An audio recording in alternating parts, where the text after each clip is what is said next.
It was like, that Biff, he ain't gonna do it. He ain't gonna do it. Probably went past like four cops. They're like, Biff? Nah. Yeah.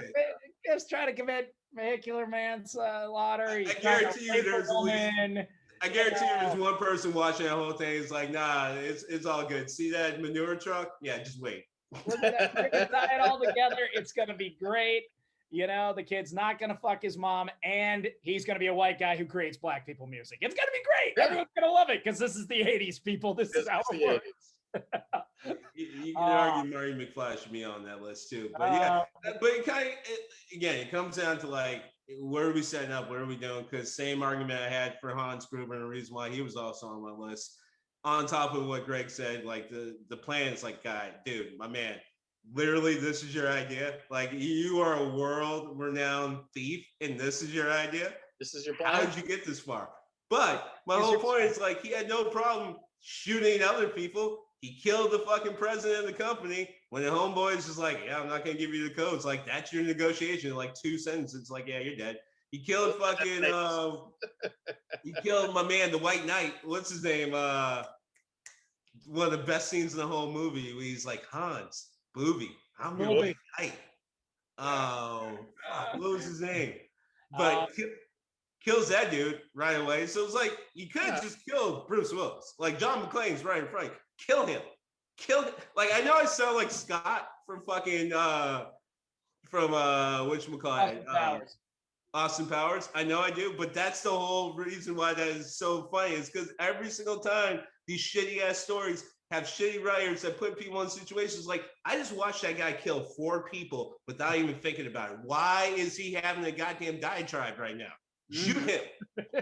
Kill him.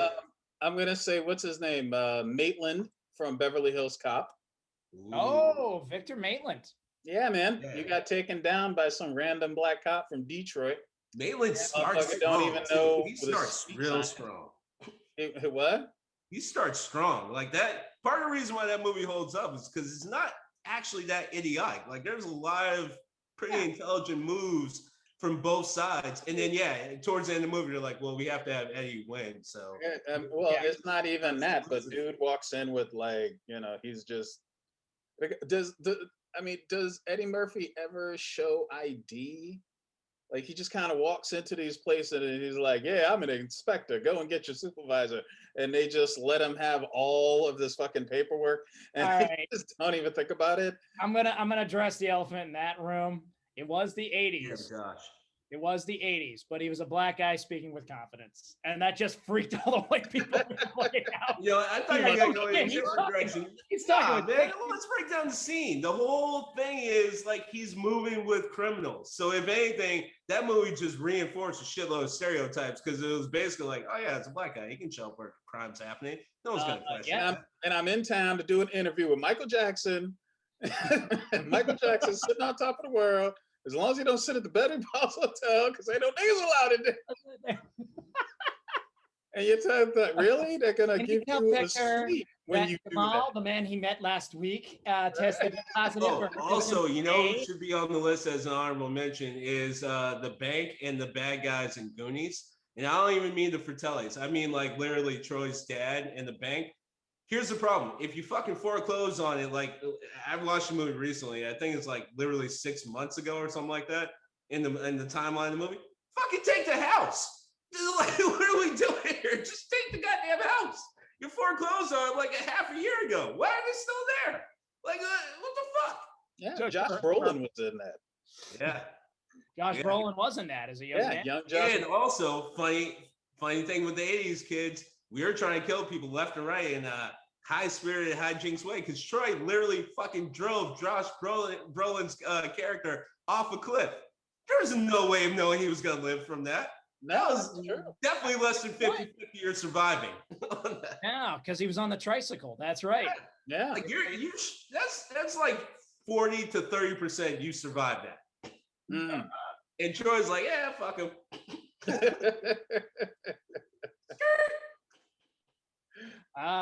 And true story. Is it Terry Green, the one who plays Andy in that?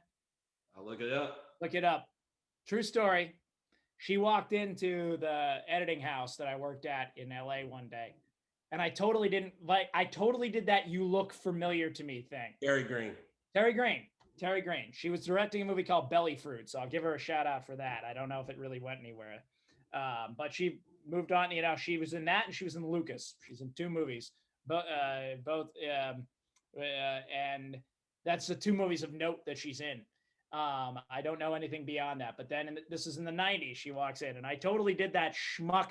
Like, do I know you from somewhere thing? Do I know you from somewhere? Like, I was sort of like, you look familiar to me. And she's like, I get that a lot. Like, because I was in Goonies, asshole. Dipshit. And motherfucker. Right. I was totally trying that shit. And it went about as you'd expect because she was in Goonies, but not in the Goonies video. That's all I'm saying. She was not in the Cyndi Lauper video for Good Love. They had to put Martha Plimpkin in with a double O on her shirt because all of the other ones there. Josh Brolin was in it. Josh Brolin was not too good enough to be in that, but Terry Green, no, she was not doing that music video to support the movie shit. All right, even for Robert Zemeckis. So I think the moral of the story today is, kids, even though it's the 80s and even though some of us look upon it very nostalgically, villains from then just not quality. I mean, just we had a long way to go. But apparently villains thought they could get away with just about goddamn near anything without any sort of forethought, without any just planning or just trying to put it together. Well, I think if we want to do an actual good villains from the 80s, I mean, that would be a whole other thing, but it would be slim pickings. It would be really, really tight choices. Like, we would have to run that list by each other because we're all going to pick like the same 8. There is that. I'll tell you right now, I think I'll pitch 0 for that list. I really don't think every movie that I have nostalgia for, feel good about, or just watch the first time, I'm constantly filled with the question why. Just why are you doing that? Why? How did you get here? Why are you doing this? What the fuck? We'll have to put together a super secret meeting that we don't tape, give to the people to try and see if we can figure out a list to do that. Again, I still say we should put Gordon Gekko on the flag. Oh, Gordon Gekko for president. I don't think we could go too much further wrong. It's funny you just brought up Gordon Gekko because some of the people on my list were people from like Secret of My Success and what was the other? Not Wall Street, but the other movie that came out just about the same time that basically had the same story of a guy from the mailroom who makes all the way up to the top and takes out. I mean, I know the Working Girl is basically the same thing, and I'll include that, but there's one other movie that was in line with Secret to My Success. It was like basically the same movie, but anyway, it's like, hold up. So let me get this straight. You're a CEO and you just got taken out by the mailroom kid.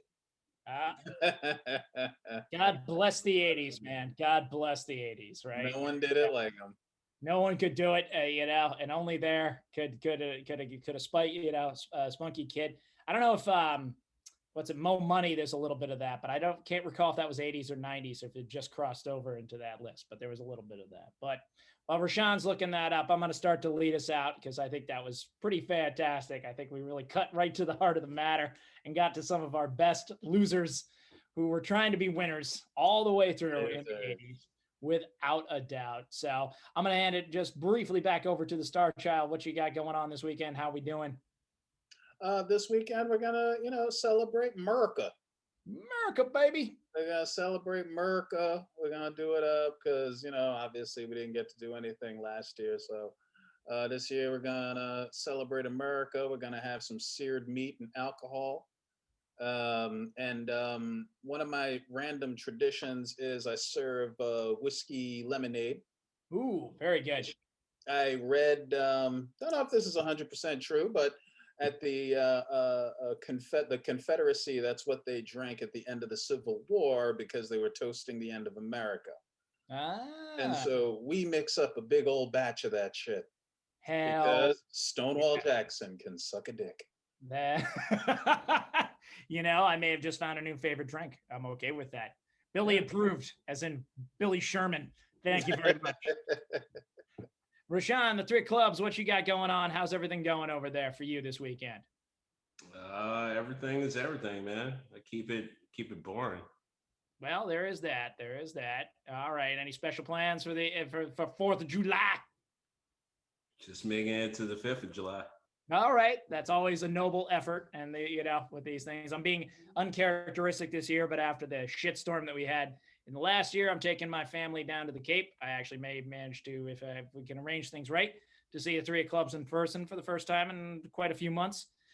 See if I can come on over to the restaurant there, because we're down there for seafood. Life's good. And definitely, as I say, I think I've just found a new favorite drink. So I absolutely am loving that, since I'm hearing that as a concept. I'll drink to that any damn day. But yeah, we are going to a little beach, a little fun, little sun, and all that good times. While we have you here, if you can shoot on over to Apple Podcast or on to iTunes and give us a little review there, a little rate and review, a little 5-star. Say these guys are funny, these guys sucked, whatever you want to put on it, just hit that old 5-star and put a little blurb in the review. We don't care. Follow us on the socials. We're at Do You Even Steam Bro on the gram, the IG, whatever it is you kids call it these days, and the Steam Gentleman on Facebook. That's probably for the 40 and up group, but maybe occasionally some of you guys still go in there.